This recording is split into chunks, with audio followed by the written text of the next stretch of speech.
Hello friends, today what we'll be beginning in the session is about how to become a good team player. Now the synopsis for the uh, entire presentation would be like, so we would talk about what are the essential characteristics in becoming a team player. We would also talk about the attitude, the rules one needs to set in becoming a good team player. We would understand the difference between a group and a team, and towards the end we would perform a SWOT and an APA analysis to understand how each team member can participate in a team and become its strength and not its weakness. Towards the end of the session, we would also want to talk about the concept of us versus them and the process that a team needs to follow in order to take up decisions and land to a common purpose and goal. So now today when we begin with the session, I would want to talk about what is a group. What do we understand with the concept of a group? Now a group is basically a collection of people working together, but all of them have individual goals. Now all of them are obviously inclined towards fulfilling their individual characteristics and individual duties. They come together, they perform some activity, they share what they have done, and then they disperse off. They do not work towards a common purpose.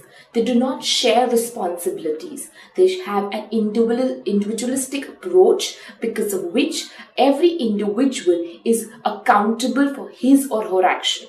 Now, a typical example, if I take of a group, would be an ethnic group or maybe any trade union or any associations or a cooperative society which is formed. Now, these are typical examples where people meet when the meeting has to be conducted, and then towards the end they disperse off and work for individual purposes and individual benefits. They are only meeting and working only during the time span they are supposed to do that. But that is not the case in a team. Now a team is basically when different skills, different type of people come together.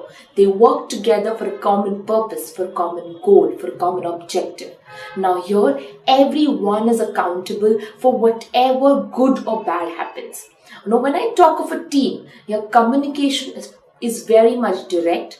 People are honest to each other. They are accountable. They also appreciate each other's work done, and they criticize in a very positive way when somebody has gone or done wrong. Everybody wants to participate, and also everyone is wanting to add on to some benefit when they are included in the team. The adequate resources which are available in a team are obviously available to everyone. Okay, everyone uses those resources. They function together. Now when I talk of a team, now here a typical example when I can give of in a team is about a sports team. Now when the sports team are working together, you will find everyone has a defined goal. Now if I talk about cricket, somebody is a bowler, somebody is a captain, somebody is a wicket keeper, somebody is a batsman, and somebody is a fantastic fielder. Now, when they come down together on a pitch, they are obviously working together. They work in coordination with each other. They make sure everyone is participating, everyone gets a fair chance, and if somebody has either taken a wicket or hit a six or a four or has won the match for them, they appreciate that during the press conferences, during the award ceremonies, and even otherwise their gestures show that they are happy about something which is done by somebody else in the team.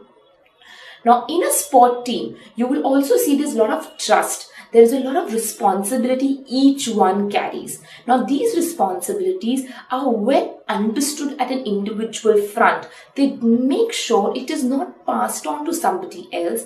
They also make sure that it is not at all a burden on somebody. Everyone shares their part of responsibilities and take up a little extra whenever they see somebody else failing. Now, another example when I give of a team is Marvel the Avengers. Now, Marvel the Avengers, there are 5 Marvel the Avengers.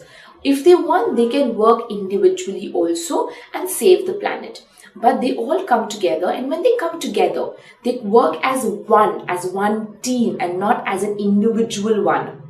So here, when they come together, they obviously try to save the planet. The way they work towards each other, the way they work towards protecting the planet in a cartoon character is fantastic. Here, each one of them, all five of them, have kept their egos aside.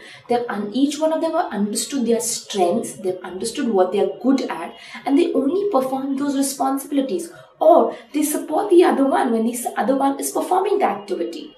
So Marvel Avengers is a very typical example or a perfect example of a team when we talk about where each one of them is working as a one and not as an individual one.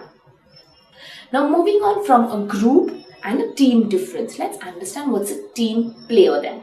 Now a team player is someone who basically participates in the team. He is the one who keeps his personal goals aside, who works together, who comes down for doing something for others, something for the organization, something for a common objective where people have come down for.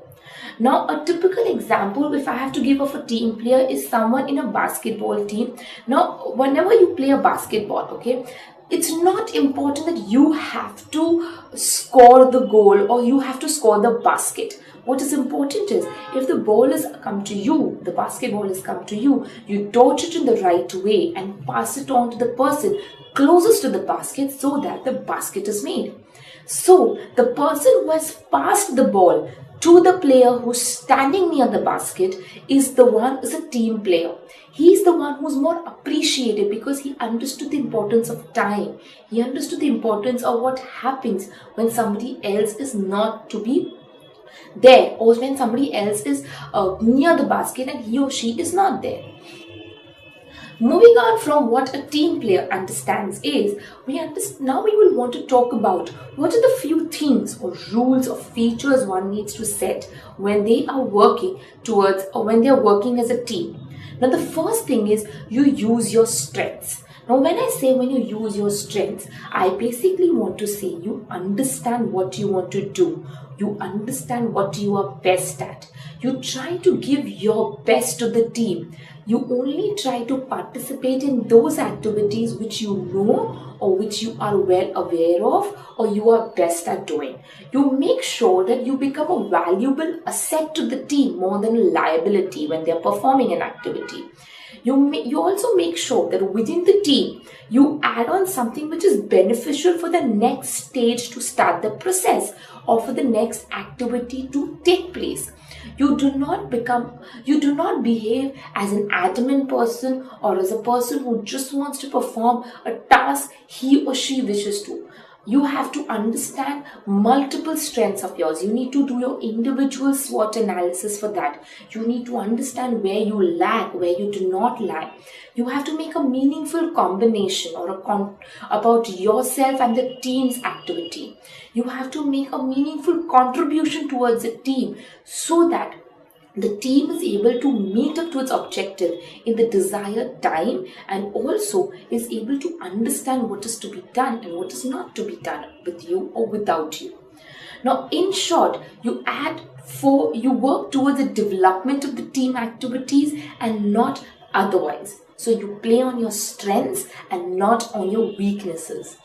The next objective or the next thing that you need to keep into your mind when you're working as a team player is you understand the team's objectives. Now when I say you understand the team's objective, now there are occasions when you don't function well, okay, but the team is not functioning well. There are occasions when the team is not performing as per the standards expected. At that point of time, the major thing which lacks in the team is maybe the communication of the objective to the team members. Now this is obviously at the leader's front. The team leader or the senior in charge has to take up a call and communicate correctly to the team as to what needs to be done, what needs to be achieved. Now for the objectives to be correctly placed, there are a few set of questions you as a team player also need to question in case you find some discrepancy or lack of communication amongst the team. Now those questions are very clear. What are you planning to achieve? What are your goals? What is the timeline set? What is your responsibility? What next after you do this? What next is the task to be performed? What are the stages that this activity needs to go through? Which stage you will be performing at? What is the budget allocated? How many team members are there? What are the strengths of each team members? All of this. You also need to understand the roles and responsibilities each team member would be having. Now be clear about what you are doing, what you would do, and also the tasks that you would be taking place in order to fulfill those activities. The next feature or characteristics a team member needs to have is be reliable. Now, when I talk about be reliable, I'm talking about trustworthy. Now, you need to stand on your words. Now, when I say I will be doing a particular task by tomorrow, I will be giving my submissions by tomorrow, you need to make sure you are submitting it by tomorrow. If I say the task will be completed by today evening 6 o'clock, it has to be made sure it is completed. Now there are a few friends, if you take an example, in your around you who talk about things like, I will be there at 10 o'clock, and they land up at not being 10, and you are very much aware. If he said or she said 10 o'clock, it's not going to be 10, it's going to be 11, 12, or maybe beyond that also. Now that is the problem with a team player also. When you are a team player, you cannot push things. You cannot let people take you for granted, or your words cannot be neglected or taken as a scene that, she said it, so it's not gone. You cannot trust her. You need to have a backup plan. When it comes to you, people need to be sure if she said it, she's going to do it. You need not have a plan B ready then. So for you, it is very important as a team player that you become a reliable source for them.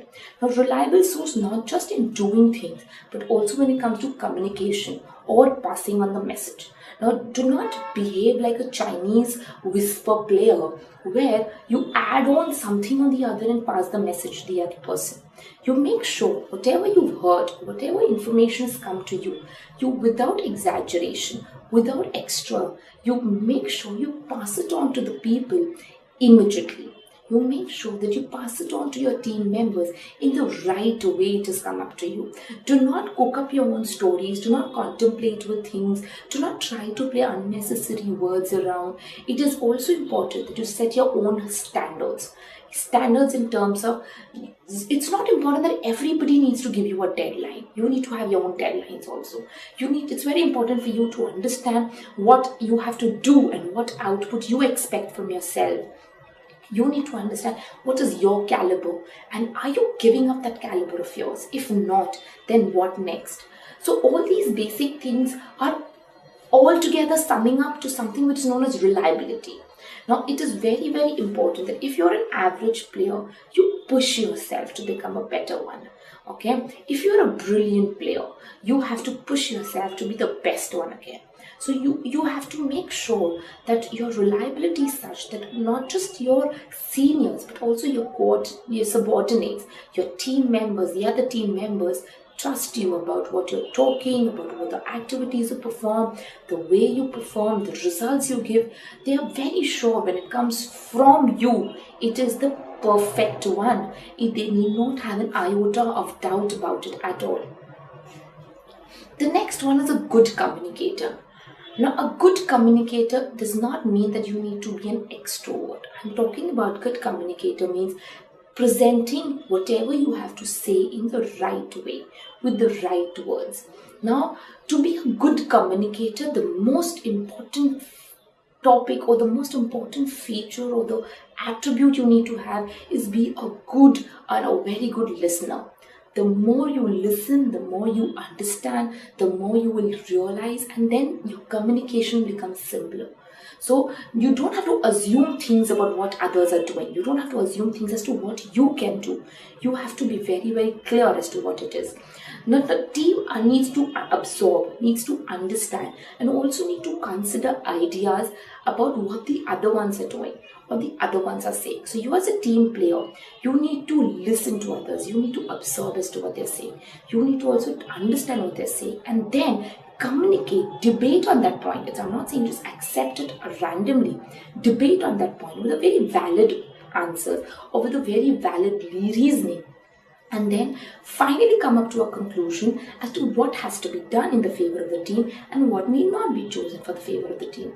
Now, when you're communicating with your own team members, you also have to make sure that you're showing support to people, you're showing respect to people, you're showing care, you are empathetic towards the others, which means if somebody is saying something, you have to make sure that you are very patiently listening to them. You have to give an ear to them, because when you talk, they give you an ear to listen to. So you have to also listen to them. You have to be very, very supportive. Even if they have gone wrong, there is a way to say the way that they are wrong. You need not very bluntly tell them that, oh, you're wrong. Oh my God, you've done something really brilliantly wrong or something that way. You cannot insult them. You cannot degrade them to any levels. You have to be very, very specific as to what are you talking about. Now, when you disagree with someone, you always not sugarcoat it. You have to tell it very straight. You cannot go around the bush and you have to not tell it. You have to be very straight to the person that, no, I disagree with you. What you've said is wrong. What you're doing is wrong. But there is a way to tell it. There has to be politeness. There has to be respect. Because if you don't give respect, the person in front of you will not give a respect next time they are talking or communicating to you. The other thing also, you have to be very smart in the way you're communicating.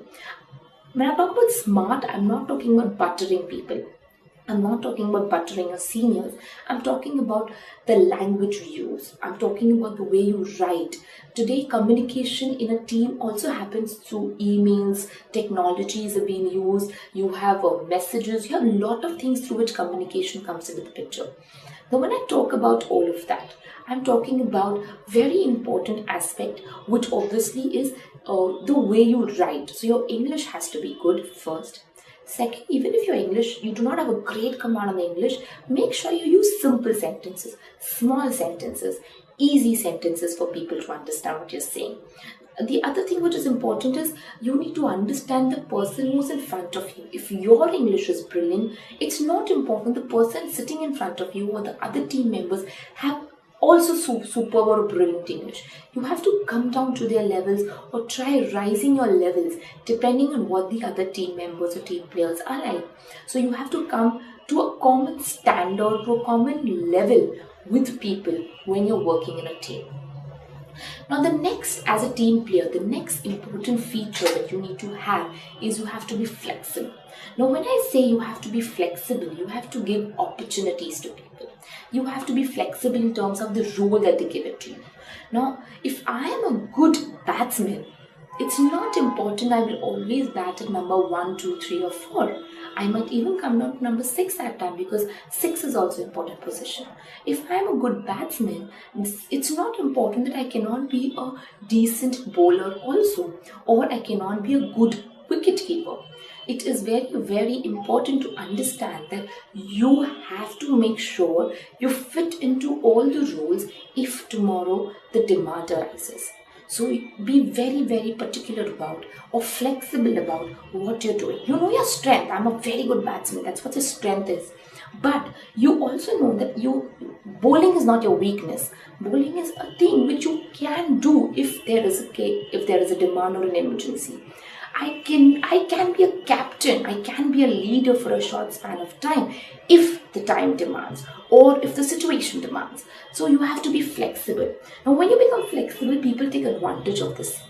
People obviously take you for granted a lot of times, but you need to understand the situation at that point of time and then accept whether you want to be like that or you don't want to be like that. The next one is you work as a problem solver. Now, very, very important.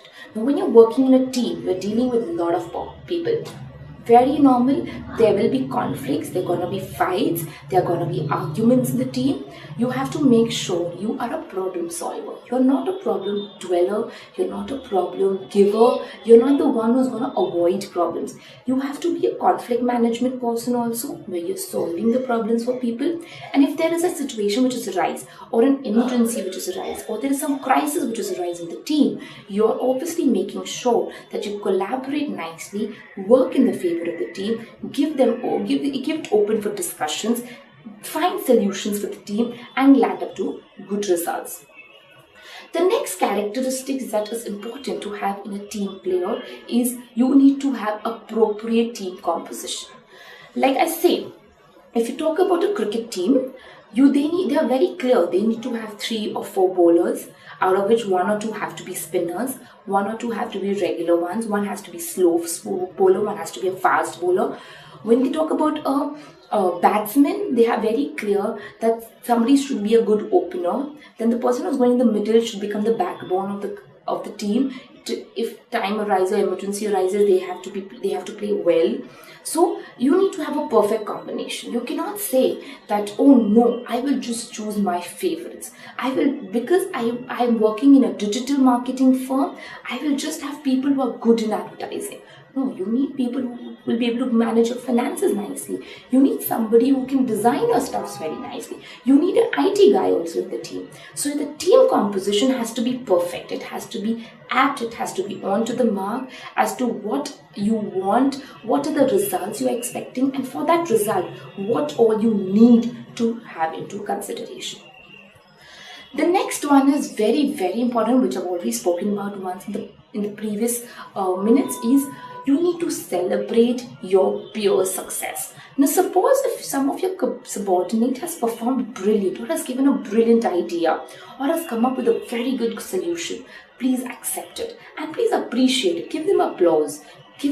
Talk to them, tell them you are happy, tell them you really liked it, congratulate them for whatever achievement they have achieved. Also, if somebody has gone wrong, you need not say that you're wrong directly. You need to just be very soft to them. The work styles that you choose are also very, very important. You have to be very, very sober. You have to be very, very polite to people. You need to have an ability to manage people very nicely. So people management has to be great. If suppose you are a team leader tomorrow, if somebody's performed a good task or has given a brilliant idea, make sure you give credits to them. Make sure you appreciate them. Make sure you give them all the essential feature the bylines to them, that you are the one. You give them the credit, applause them in front of another set of team members or the world outside by saying that he's the one who's behind this, he's the brain behind this baby. So you need to make sure of that. Conflict management skills I've already spoken about. Another important feature where obviously you need to resolve conflicts with the people. You need to make sure you're managing them well. Nobody fights, nobody has arguments. You also make sure that everything goes on smoothly with them. If there is a conflict happening, you need to resolve it. If suppose somebody is upset or you feel that somebody is not on talking terms, try solving their queries easily. The next part of it is SWOT analysis tool. Now this tool is very, very important. Now why is this tool important? Because it talks about strength, weaknesses, opportunities and threats for a team. Now when I talk about team, I'm talking about all the members. You boil down all the important strengths. Now when I say strength, I'm talking about what is going to work well towards this particular goal or objective. This is what you need to note down. And when I say this is going to go well, who all are going to do best at these things, who all are good at these things, who can be a helper here, who can be a reliable source in compiling all of this. When I talk about threats, I talk about basically what improvements you need to get into a team, what is lacking in your team, what changes you need to get in your team. Opportunities, it talks about what is around us, what all can we get, what are the good things we can use, what are the easier ways we can find how to find a solution. And finally, when I talk about weaknesses, I talk about obstacles. Obstacle means what are the hindrances? What are the things you need to avoid? What are the things you have to just rule out in your life when it comes to working in a team? What are the things as a team you need to just avoid, or you need to just let go of, or you need to beware of, that if this situation arises, you need to have a plan B ready. That is what is known as threats. The next is the APA analysis tool. Now, APA analysis tool is utterly important again, where you achieve, you preserve, and you avoid things. When I talk about achieve, I'm talking about what have you achieved. I'm talking about those things. You have to write down as a team, what all have you achieved? It could be good team members, it could be good leader, it could be good resources, it could be a good budget, anything. So here I'm talking about what you have achieved and what you have not achieved. Both has to be clearly mentioned. When I talk about preserve, what things you need to store, what things you need to keep into, you need to hold back for your future. If I'm talking about the budget, it has to be very nicely divided. It's because you need a lot of money in the future also when you're running a team. So when I talk about preserve, what are the things you need to protect or save for your future activities? What things have to be maintained or have to be developed for your future is what you're talking preserve. And the last one is avoid. Avoid is what has to be avoided. Now in avoid, I talk about office politics. I talk about all the political games which are being played in the offices. I also talk about backbiting. I also talk about not listening to each other, lack of communication. I also talk about the bullwhip effect. I talk about everything, the bad coordination among the team members. I talk about a lot of things which as a team you have to be cautious about. You need to be avoiding. You need to not work towards. You need to make sure those things do not come as a hindrance when you're working together.